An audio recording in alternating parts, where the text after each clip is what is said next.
Hello guys, എങ്ങനെയുണ്ടായിരുന്നു പെരുന്നാളൊക്കെ? എൻ്റെ പെരുന്നാളിൻ്റെ കഥ പറയുകയാണെങ്കിൽ എൻ്റെ ജീവിതത്തിൽ ഇങ്ങനത്തെ ഒരു പെരുന്നാൾ കഴിഞ്ഞിട്ടില്ല കേട്ടോ. ഒരു പണി ഉണ്ടായിരുന്നില്ല. സാധാരണ എല്ലാവരും പെരുന്നാളൊക്കെ കഴിഞ്ഞിട്ടാണ് ട്രിപ്പ് പോകാന്നുണ്ടെങ്കിൽ ഞങ്ങൾ 2 ദിവസം മുന്നേ പോയിട്ടുണ്ടായിരുന്നു. അതായത് മെയ് 24-ാം തീയതി നമ്മൾ വണ്ടർലയിലൊക്കെ പോയിട്ടുണ്ടായിരുന്നു. ഞാൻ അതിൻ്റെ ഷോർട്സ് ഇട്ടിട്ടുണ്ട്. പോരാഞ്ഞിട്ട് നമ്മളൊരു ലോങ് വീഡിയോ കൂടി അപ്ലോഡ് ചെയ്തിട്ടുണ്ട്. കാണാത്തവരുണ്ടെന്ന് പോയി കാണാം. കഴിഞ്ഞ വീഡിയോയിൽ പമ്പിൽ നിർത്തിയത് വരെയാണ് ഞാൻ നിർത്തി വെച്ചിട്ടുണ്ടായിരുന്നു. പിന്നെ നമ്മൾ ആലുവ എത്തിയതിന് ശേഷം ചായ കുടിച്ചിട്ടുണ്ടായിരുന്നു കേട്ടോ. സത്യം പറയുകയാണെങ്കിൽ ട്രിപ്പ് നല്ല രസമുണ്ടായിരുന്നു. ഞങ്ങൾ ഫാമിലി ആയിട്ട് പോകാന്നല്ലാതെ പുറത്തുനിന്ന് ആരെയും നമ്മൾ കൊണ്ടുപോകില്ല കേട്ടോ ട്രിപ്പിന്.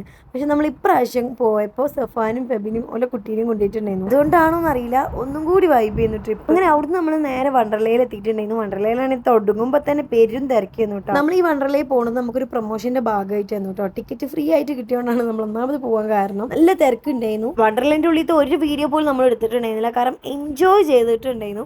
അങ്ങനെ നമ്മൾ രാത്രി ഒരു മഗ്‌രിബിന് നേരത്തൊക്കെയാണ് അവിടുന്ന് ഇറങ്ങുന്നത്. പിന്നെ നമ്മൾ 12 മണിക്ക് രാത്രി നൈറ്റ് ഷോ ദൃശ്യം 3 ബുക്ക് ചെയ്തിട്ടുണ്ടായിരുന്നു. വെള്ളത്തിൽ കളിച്ചോണ്ടെന്ന് അറിയില്ല, അന്ന് ഭയങ്കര ക്ഷീണം ഉണ്ടായിരുന്നു കേട്ടോ അന്ന് എല്ലാവർക്കും. അന്ന് അങ്ങനെ കൊച്ചൊന്നാകെ കറങ്ങി ചുറ്റി നടന്നിട്ടുണ്ടായിരുന്നു.